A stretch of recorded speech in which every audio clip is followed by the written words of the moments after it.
The topic is mindfulness and communication. And this is sort of probably one of the trickiest areas to apply mindfulness in. Even though I think the fundamental mechanics of it are the same, but if you recall in past weeks, we were working with our body sensations and our breath, and then sort of thoughts, and then difficult thoughts. And it sort of got progressively more complex, if you will.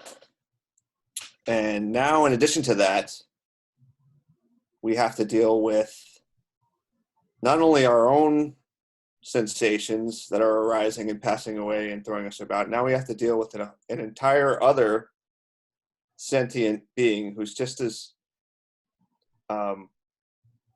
unfathomable as we are, and we have to deal with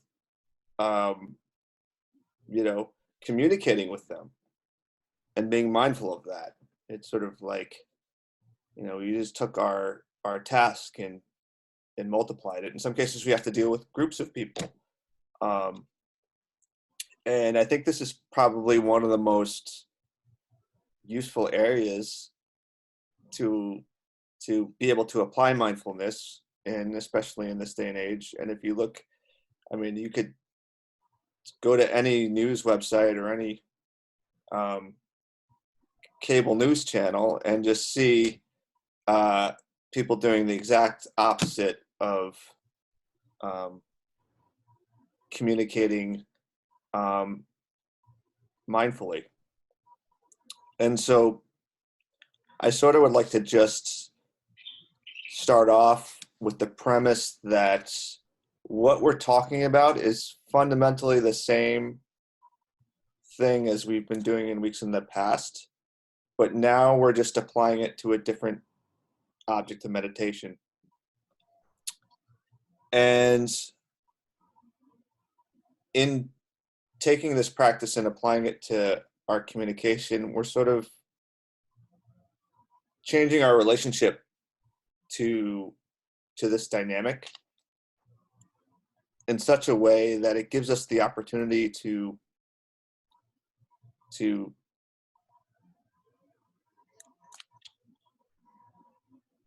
basically loosen a knot that we may be in other cases pulling on.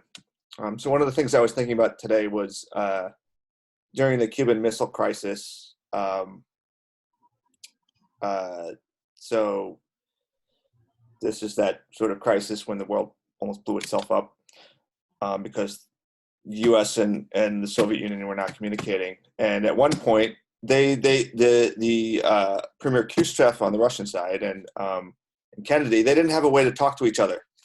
There was no telephone. They were building up missiles and not trusting each other. And at one point, they had to communicate to each other through the radio. They were eyeball to eyeball, and they were about to go. It was about to get pretty rough. And Khrushchev said something that was pretty remarkable. He gave this analogy. He said, we've tied a knot, and we're both pulling on two ends of a rope. And the harder we pull, the tighter it gets. And if we pull too hard, it's going to be impossible for us to untie that knot. And it was sort of this amazing sort of moment where,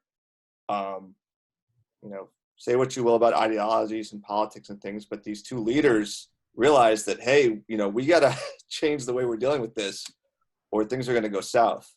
And so, from my perspective, if it can work for them in that situation, I think there's something to it. And I think this idea of mindful communication is basically about not letting this knot, in difficult situations, letting this knot loosen, giving some space between it, not pulling on it. And so often when we're engaged in a disagreement with somebody, we're trying to win. We say, if we pull on this rope hard enough, we'll pull the person to the other side, right? And And even if we do manage to pull this person to the other side, often it's not really the result we wanted to. It's almost like a Pyrrhic victory, right? This concept that we won something, but what have we won really? So one of the main areas that they talk about here is the nature of dealing with conflict. And I've seen this also in other places too. There's sort of like 5 basic types of ways to deal with conflict, right? And this is from the PDF entitled Conflict Styles. So the first is basically it stems from the basic fight or flight response. So we have fight. So let's say someone wants something from you, or you're in a disagreement and you sort of want to fight them. You're saying I'm right. That's one way to deal with it. And you sort of sometimes, and this is sort of regardless of just for a second, just think regardless of whether the thing you actually think you're right about is actually right. That's basically irrelevant. We're sort of talking about the nature of the relationship and how we deal with this disagreement. So there's the fight response, right? So you're going to stick up for what you believe is right and fight. And then there's also the accommodate. There's like the be nice. So basically give in. I'm going to do what you want. I'm going to appease you because you regardless of whether I think I'm right or not, I don't want to deal with this conflict.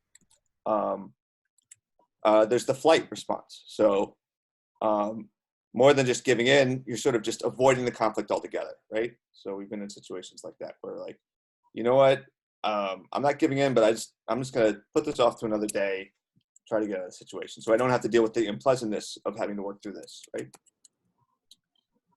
And these are the 3, what I would consider like the 3 probably least beneficial ways, right? Because in some ways they're sort of not connecting with that other party in a way that's meeting of minds. And when it starts to get better is the consensus, the compromise. Getting ahead of myself. So the compromise way is, well, we don't agree on this thing, but if I give you some of this and you give me some of that, we can sort of live with it. And you often see this happens in governments and, in political situations. It's sort of like this horse trading. And it's usually better than the other 3, but often it's still people are not really in agreement. That are sort of bargaining to get what they can live with. And then the 5th way, which is in this PDF called blend, and I've heard as also described as consensus, is where you basically connect on the issue and come to an understanding of something that's bigger. You sort of come to appreciate that whatever you're disagreeing with is not as important as the 2 consciousnesses that are both engaged in this. And so there's sort of like a mutual respect and understanding for how each other feels. There's sort of a widening of that awareness. And this is sort of the way that mindfulness can bring about. And so I don't know, I guess I just would like to take a quick show of hands. Like, has anybody sort of experienced or can recall a time when you've sort of gone into either one or more of these, let's say in a disagreement with someone, it could be anyone, where you've sort of felt like sensed these different sort of ways of dealing with it? I know I have. I know there's definitely been situations where I've avoided conflict, and there's been situations where I've fought, and there's been situations where I've managed to have consensus, and I can almost always say that consensus, regardless of the objective outcome of that situation, has felt the most, looking back at it, has felt the most right, I would say. So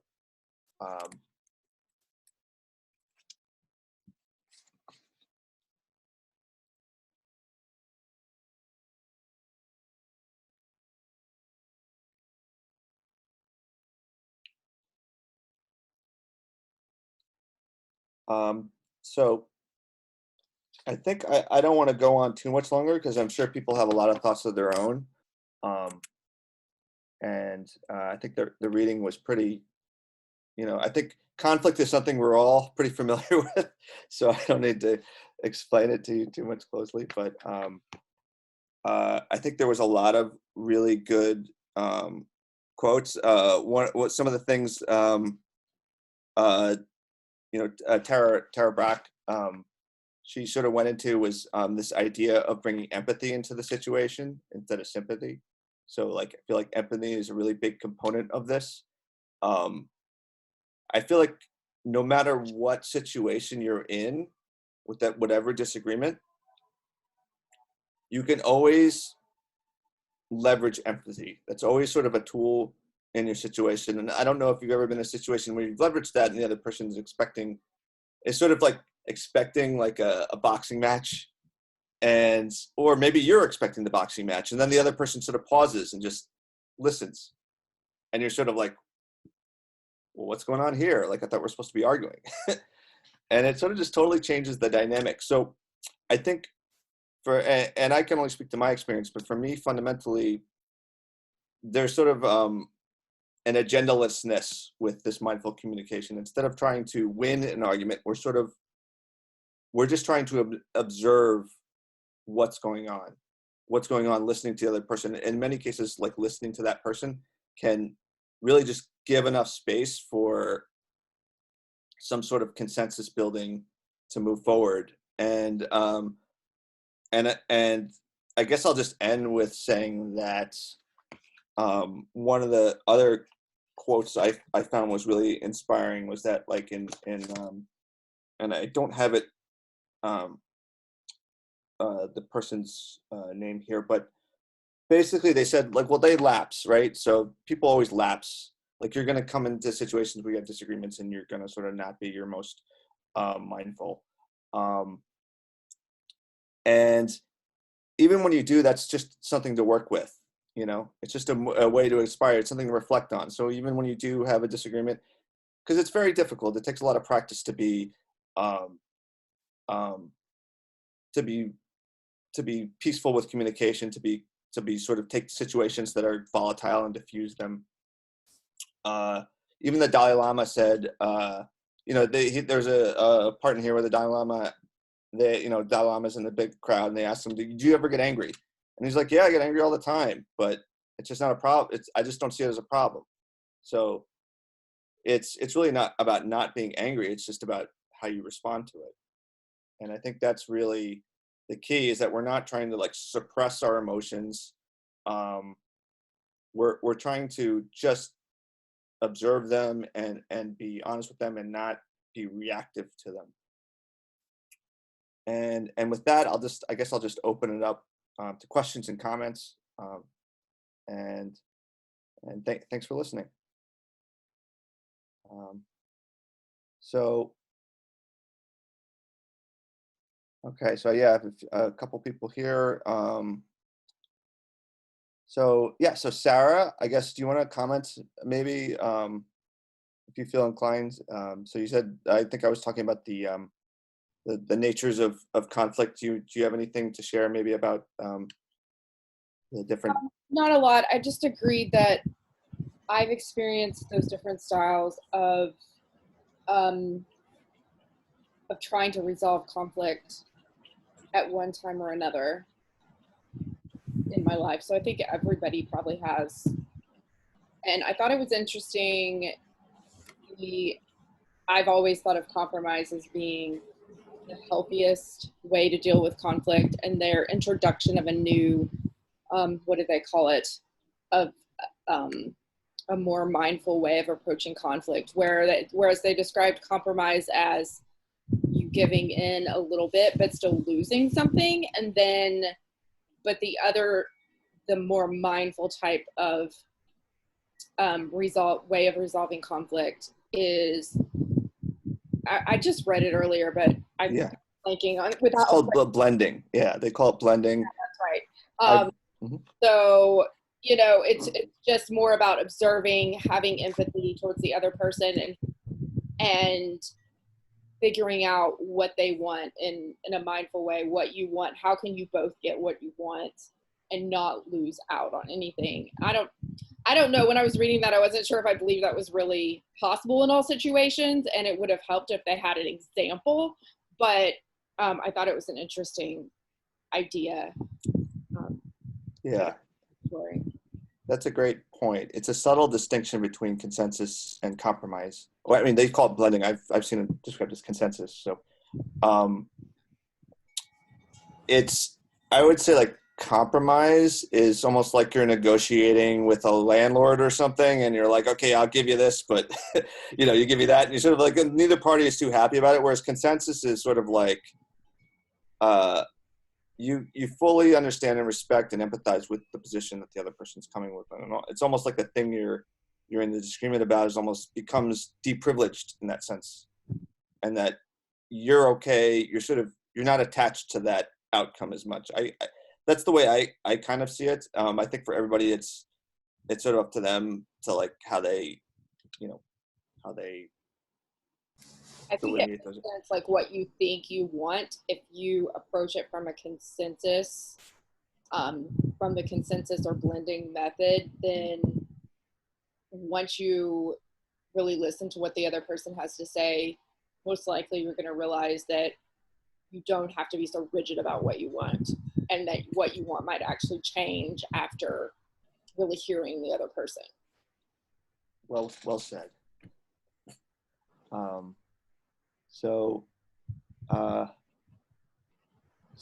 Leonard, would you like to share?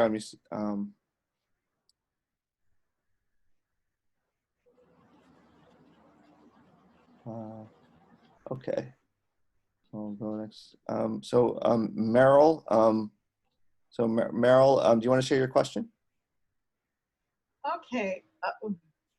Sometimes if you're in a conflict situation and you ask the other person why they want what they're asking for or why they need it, Mm-hmm. and after you listen to them and then maybe you say why you want what you want or need what you want, you realize that there is a way that both your needs or wants can be met. For example, the traditional training example is two people are fighting over an orange, but one person needs just the peel to make candy with, while the other person wants the fruit of the orange for a cake.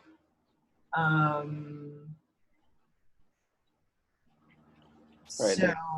But it sort of diffuses the situation sometimes if you can be at least a little curious about what the other person is saying they have to have. Yeah, absolutely. So a big part of this week too, which I didn't really get into too much, was like the nonviolent communication method. Mm-hmm. And I think you've sort of touched on that, which is sort of expressing to the other sort of your observations of how you feel, and asking sort of for what you need, and then listening to the other person, and this sort of just changes that dynamic to where you're not both trying to get the orange, but you're sort of just talking about sort of just firsthand experience, right? And that sort of opens up the space for that sort of consensus or compromise to build. So I think that's a very good point. Joseph, you had your exclamation point up. Yeah, I mean, thank you for presenting this evening. This is a really important topic because I had a conversation today even, and I felt like I had made my point and we had come to an agreement, but I didn't really feel particularly good about it. And it was, I don't know why, maybe because I felt like it was one-sided to a certain degree. That's one aspect of it, but there's another aspect of this week's videos that actually had resonated with me, and that had to do with timing. And I was wondering, in your response times back, I'll ask somebody an opinion sometimes, and I'll find myself responding to their opinion that I just asked for. And with meditation and a little bit of journaling, I've kind of tried to bring that number down. But is that a sign of progress, that if you're able to reduce your reaction time to a comment that you solicited, then or any kind of reaction, is that a sign of progress in your meditation practice? So when you say by reduce your reaction time, do you mean that reduce the occurrences of your reacting? Yeah. So, Okay. well, somebody, I say, well, what do you think of this? And they start talking, and then I'm like, well, wait a minute. And then I'm starting to jump in, and it's like, well, why did I even ask in the first place? Yeah. And I do that like after the fact. So that's where I'm like trying to catch myself. Yeah. And, timing was brought up, and I forget which one of the videos. But it was brought up as an element of, how we can measure picking our times, when to speak and when to listen. So I guess, is that a sign of progress when it comes to meditation? Well, I mean, I think the very fact that you're observing it and thinking about it is a sign of progress. So, I think that's a big sign of progress. I think that's like probably a majority of the battle is just observing. And I think they also talk about this too in this week's reading and videos, is that a lot of times we're not really listening, we're just waiting for our chance to talk, right? So and you could tell in situations where, especially when there's like disagreements or difficulty, is that almost gets accelerated or put on steroids, and it takes a lot of practice. And you could watch videos about this online. There are videos on YouTube about like one of the most powerful things you can do when you're dealing with someone that's being irate or disrespectful is to remain calm and collected. Like if you see any videos on on talk shows where or two talking heads, and somebody, one of the persons is just interrupting, and then if you notice if the other person can just keep their demeanor and just keep present, like that person just looks so much more powerful, because they're sort of in control. They're not being carried away. So I think like that's working at that takes a lot of time and practice. And I feel like, just like this, one of the quotes was like, when we're all going to have moments of lapses, because this is sort of one of the trickiest things, but just in like Stoic facts, and you can sort of look at what went well, what could be improved, and just but yeah, I think that's great. I think it is as a sign, just the fact that you're observing it, and I think it means that you're becoming more mindful, right? It's not the outcome, it's the observation in a way, right? It's the being in the moment. Yeah, it's the awareness that creates the space. That's I just, so thank you for articulating that. Yeah, that brings it together for me. So thank you. You're welcome. So Gaston, would you like to share?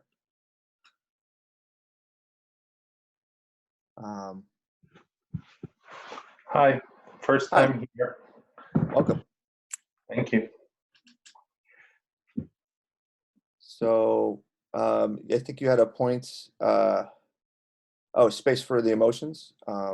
Yeah. Would you like to speak to that, or? I've been working very much on. I'm reading ACT, Acceptance and Commitment Therapy.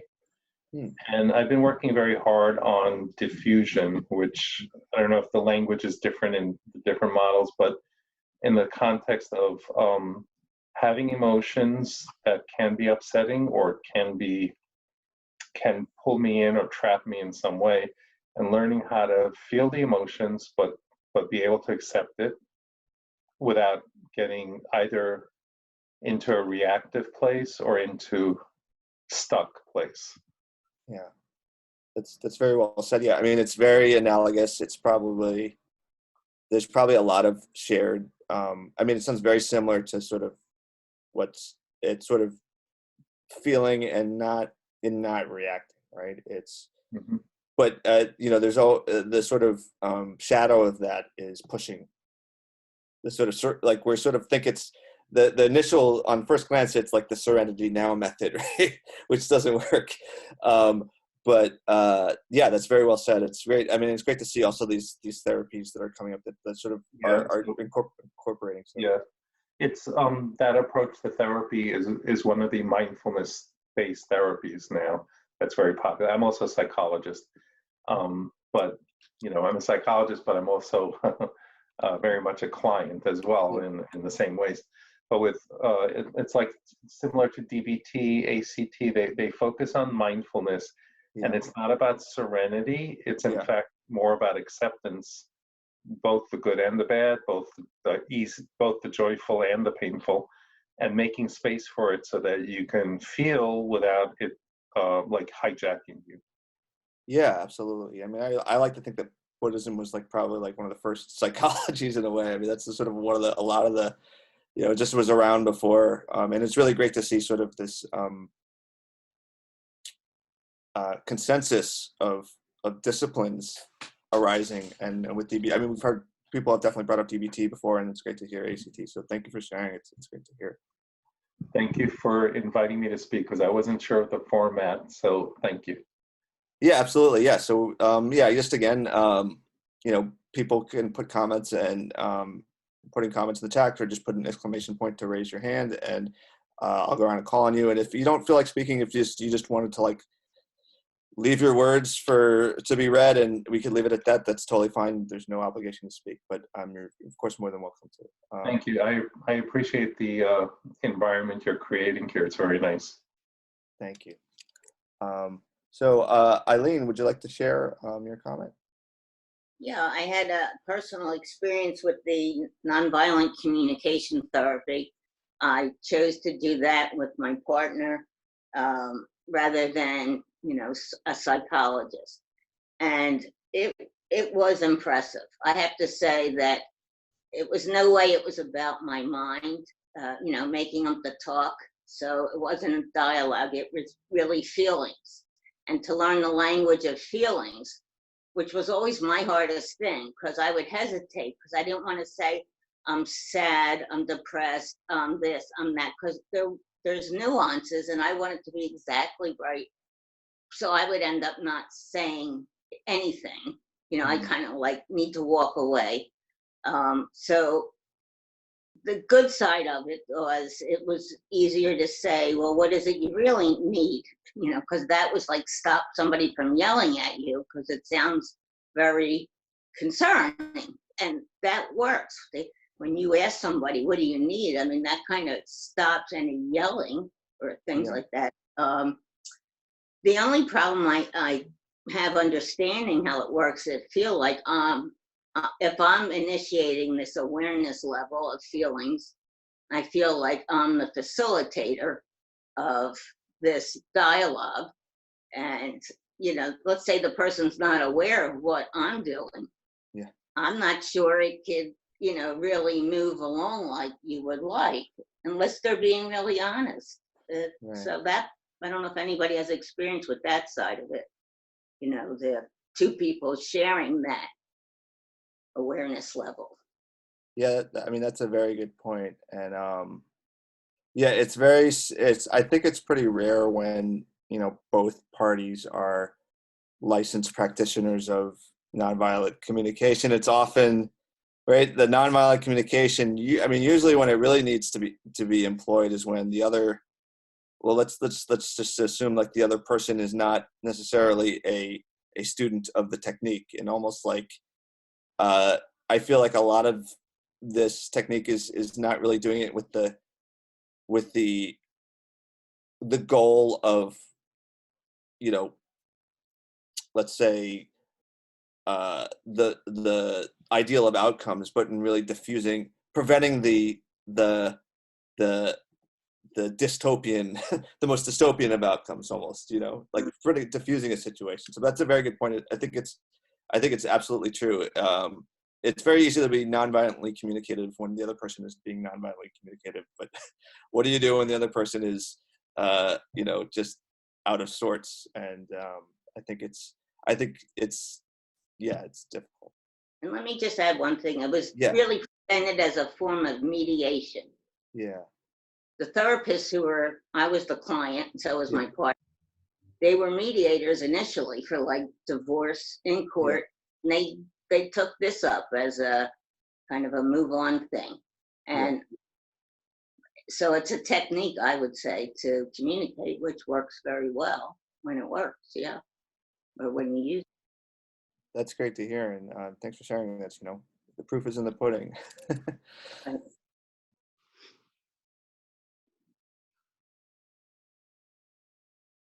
Pardon me. So I'm sorry. So forgive me if I mispronounce your name, but Zia Sua is that? do you want to share?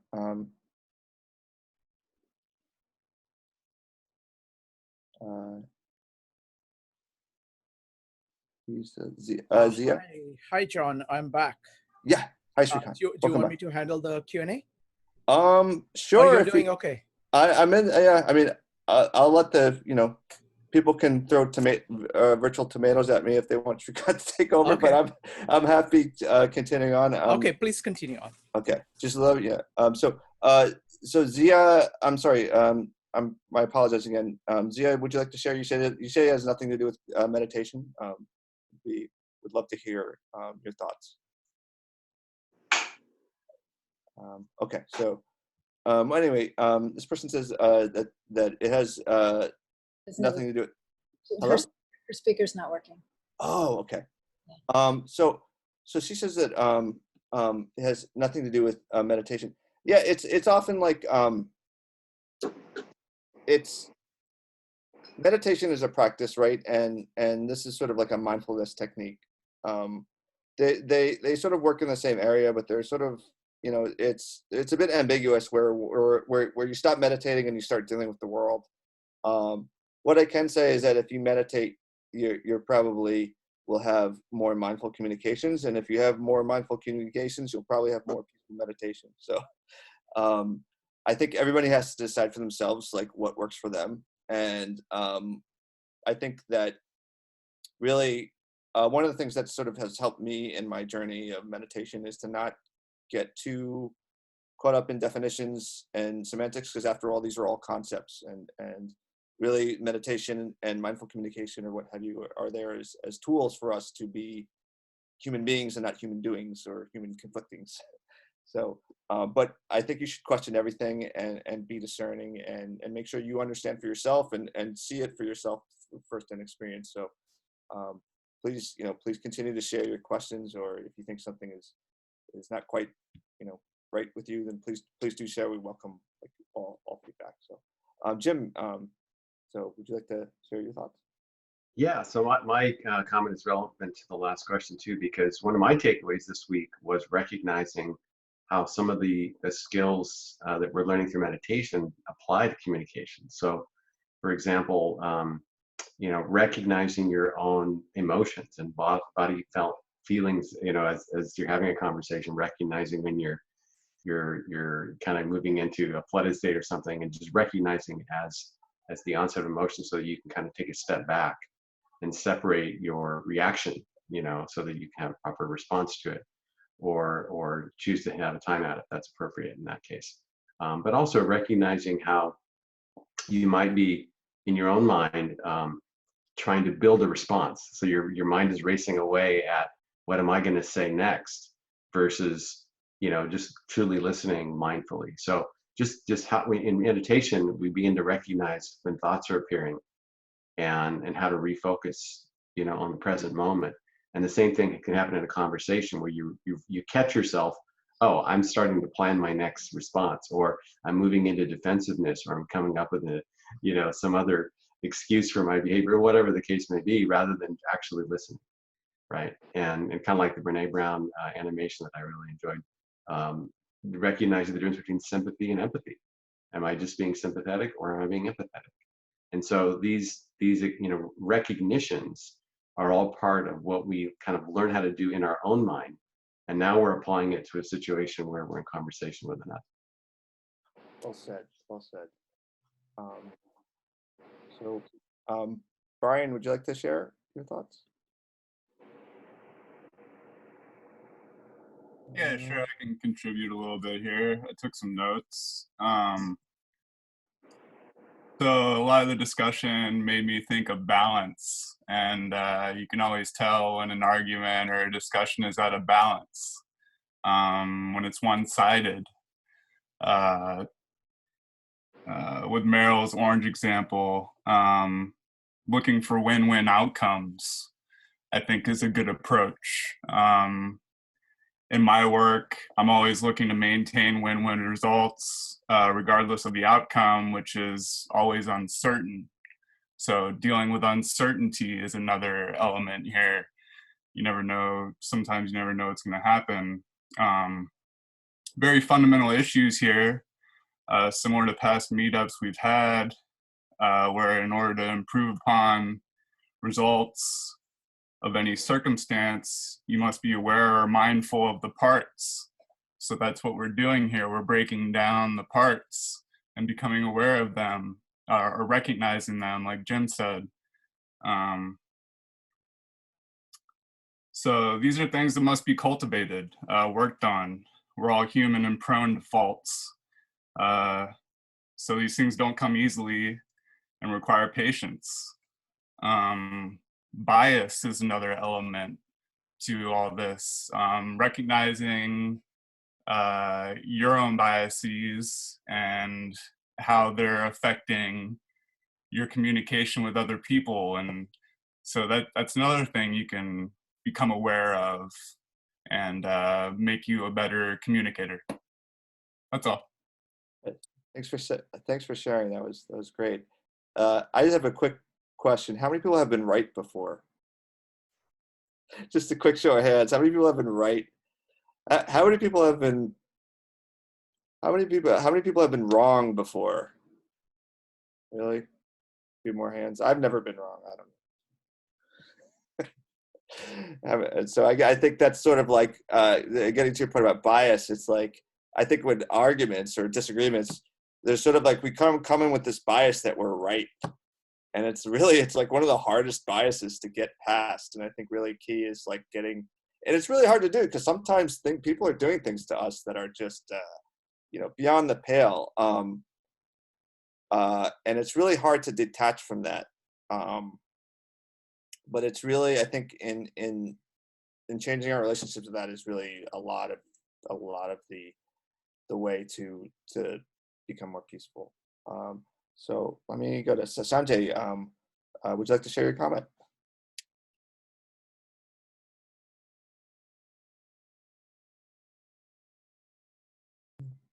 Sanjay, maybe he stepped away. Well, we'll go back. So Zia, I'll call you Zia for short. My apologies. Sorry, I didn't have a comment. I just made a note, so okay, you can go ahead. No worries. So I'll read Zia's comment.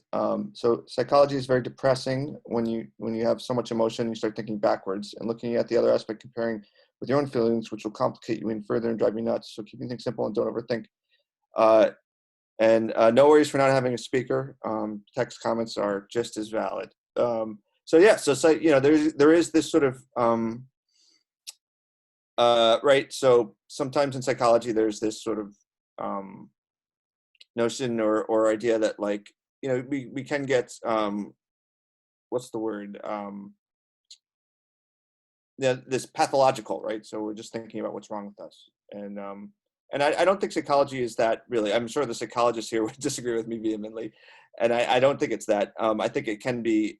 I think like if we don't really do it constructively, it can become that, right? If we're just sort of thinking about what's wrong with us, I think really at its goal, at its sort of and on the concepts we've been talking about is sort of being positive and not being positive, but being genuine with what's going on with that other person, and this is as a basis for moving forward in a way that doesn't push out reality. And I think it's both a very simple thing and a very complicated thing. And I think everybody has different ways of going through with it. And I don't think that's really the opinion of people here that like one method is better than a method. I really haven't heard that much. I feel like it's what a lot of these methods are, just different views at different times, but developed by different people on much the same thing. And I think if anything is taken away from today is that a lot of these methods are, they're really not the domain of any one discipline, whether it's meditation or psychology or religion for that matter. I think they're all dealing in the same area. So I think it's up to each and every one of us to be discerning in how we approach that and do what works for us. So thank you for sharing, Zia. So Arwell, would you like to share your comment? So I'll just read it here. So Arwell says, there's not much to meditation. It is a matter of stop thinking and start listening. But I was busy. Psychologist does not reside in the brain.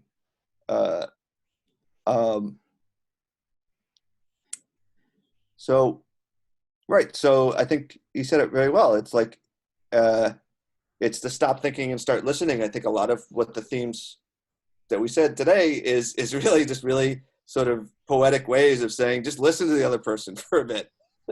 You know, like I think that's like really 90% of it is just listen to the other person. Stop thinking about how you're going to win and just listen to them, and that'll diffuse so much. So again, it's just find out what that means for you and learn to employ it with another person, and I think you'll see a lot of success. And so Jay has another comment. Yeah, I was curious about this mindfulness communication and I guess more like border examples. I was reminded of the percentage of the populations are psychopaths, and how to deal with them if they're, say, being exploitative. And also, we often talk to, say, corporations or representative of corporations that are often running on scripts. And not even that, like maybe like if you're talking to a suicide hotline and you're talking to someone who's trained and using a script, these kind of situations where I don't know if mindfulness communication is appropriate. I was wondering if you can comment on that. Yeah. So I mean, I think mindfulness in communication doesn't mean necessarily that you're having a heart-to-heart with that person. I think it's really just being mindful of what's going on in the communication. And usually, as it turns out, let's put it, setting aside like the psychopaths and the corporate telemarketers for a minute. Usually when you're dealing with other people who are invested with their emotions and those situations, it can go a long way. There are situations you get into where that person is incapable of being reached. They're sort of like a rock or stone, or let's say they're an irate driver and they're just, being aware of that too. Ultimately you can't control what goes on with that other person, but you can control how you react to it. And so, it's really about keeping your side of the street clean and being aware of it and responding, and so not reacting. So think about it, you're on the phone with some corporate bureaucracy, and they're bouncing you around from one person to the next and one person to the next, and you're getting angry and angry and angry as they're wasting more of your time. Well, you could be fully mindfully communicative in that, in recognizing your own emotions and saying, hey, our anger is arising from me and I'm not in a productive conversation with this person, and just say, thank you, I will do this at another time. Sometimes disengaging from a conversation, right? I think it goes back to the issue of timing, right? There's a sort of time and a place, right? Sometimes timing is everything. Sometimes a person is not in a state to be talked to at that particular time, but maybe another day when they're calmer. So I really think that even though this is really about meeting of consciousnesses in some aspect, you're really only in control of how you react and respond. And so I think it's part of your awareness where you can conclude in those times, as much as I don't want to say it, like, hey, this person might be a psychopath. Maybe I shouldn't try. Maybe they're being manipulative, and maybe I need to just peacefully move away from the situation. Sometimes, I don't, we don't want to conclude that prematurely, but sometimes, when people are doing things that are harmful to us, we can respond peacefully and move away from a situation that's being harmful. That's not antithetical to what we're talking about. So, but thank you for sharing. It's a very good question. John, it's about 9:45. Okay. Shall we, this is wonderful. This is just wonderful presentation, wonderful Q&A. How about we go to the meditation, the poem meditation, do the breakout rooms, and then everybody will get to share their takeaways. Sounds good. Okay. Easy. You're doing the poem and the meditation today. Go ahead. That was a great talk. Thank you, John. Thank you. And thank you, Shrikant. So I'm going to read you guys another Mary Oliver poem this week. There's a little communication going on here, so that was relevant. It's called The Mangroves. As I said before, I am living now in a warm place, surrounded by mangroves. Mostly I walk beside them. They discourage entrance. The black oaks and the pines of my northern home are in my heart, even as I hear them whisper, "Listen, we are trees too." Okay, I'm trying. They certainly put on an endless performance of leaves. Admiring is easy, but affinity, that does take some time. So many and so leggy, and all of them rising as if attempting to escape this world, which, don't they know it, can't be done. Are you trying to fly or what, I ask. And they answer back, we are what we are, you are what you are. Love us if you can.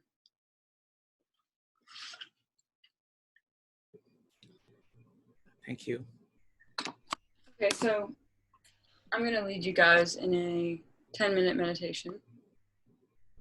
So why don't you go ahead and close your eyes.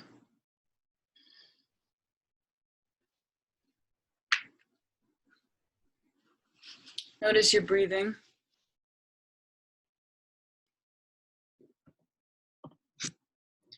Notice the weight of your body on your chair, or your couch, or your bed. You can notice what it feels like to be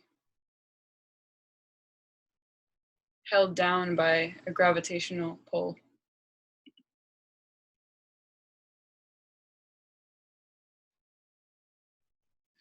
And you can use your breath as an anchor. Some people call it an anchor because it's a way to come back down to earth. Come back down to the bottom, to the ground where your body is.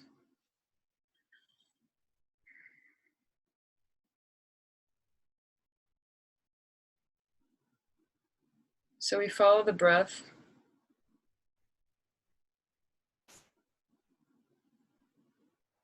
And right now I want you to try to direct your attention to the thoughts that will inevitably come. And notice that departure when you stop being home, that is with your breath, with the anchor, that point at which you start to drift away. So just notice that departure. And notice where you're being taken.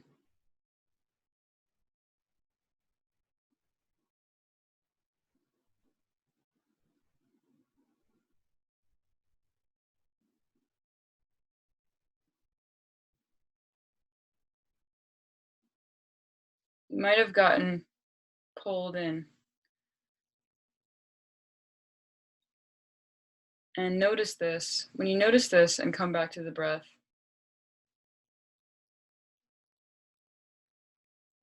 that's the meditation.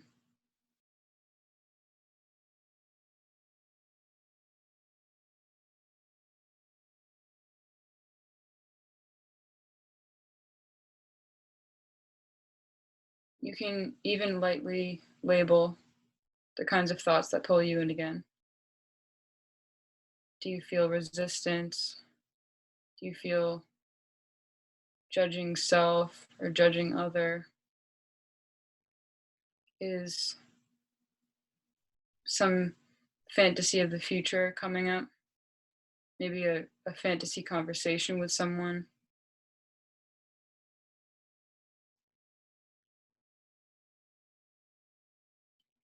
Fantasy conversations are pretty common. And with those, we can notice how we have a relationship with others in our mind and what that says about our relationship with ourselves. For me, I have thoughts come up where I'm defending myself in a conversation. So without following the drama and maybe even feeling that you had yesterday when you were in an argument and identifying with that feeling, thinking, well, I was right, I had some good points.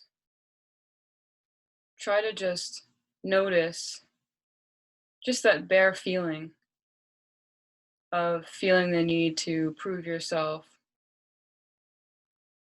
or to resist or to stand your ground. If those thoughts come up, just notice what that felt like and what that feels like now when you remember it.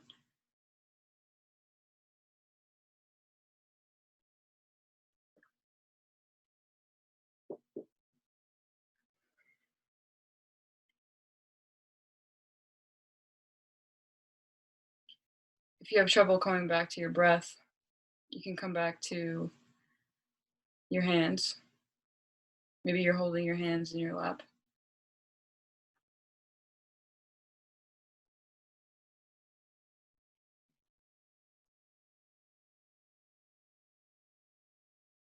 And with those thoughts that come up, just hold some space for them to happen.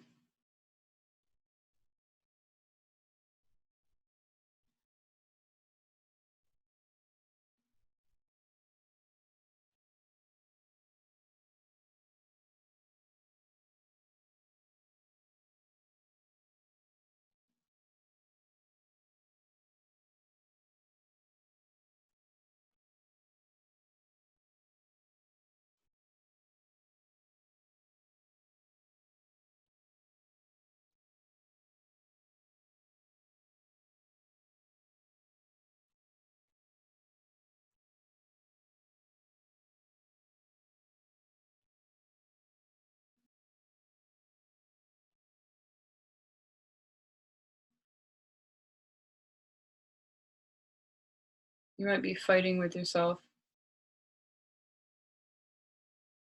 There might be a little fight involved when you try to pull yourself back to your breath.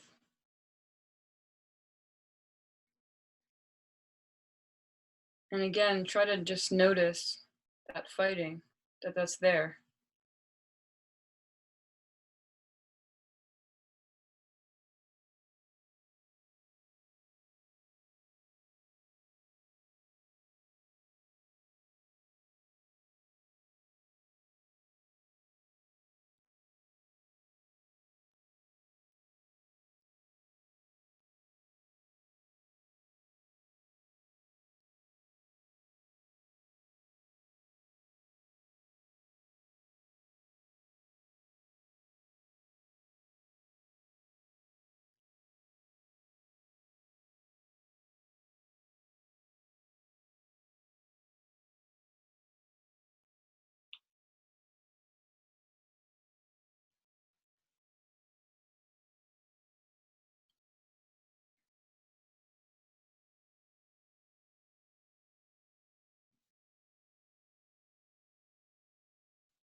When you pay attention to your thoughts, you can notice a feeling there underneath the thoughts. And the feeling could be producing those thoughts, producing a story for you. So let the story communicate to you what exactly it is you're feeling.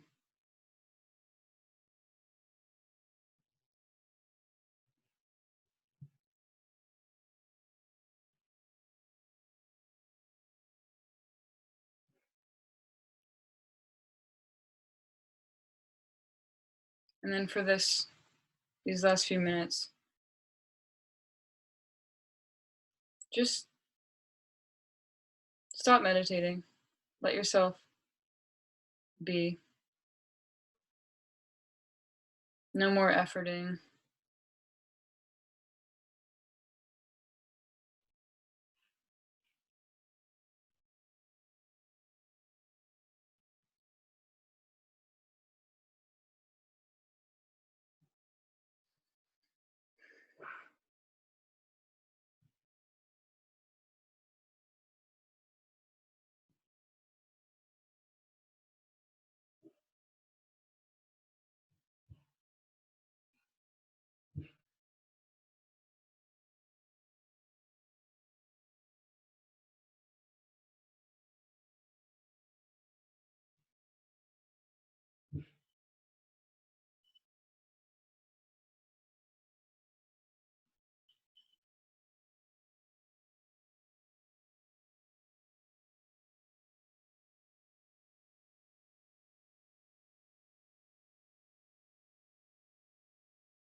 Okay, and you can open your eyes.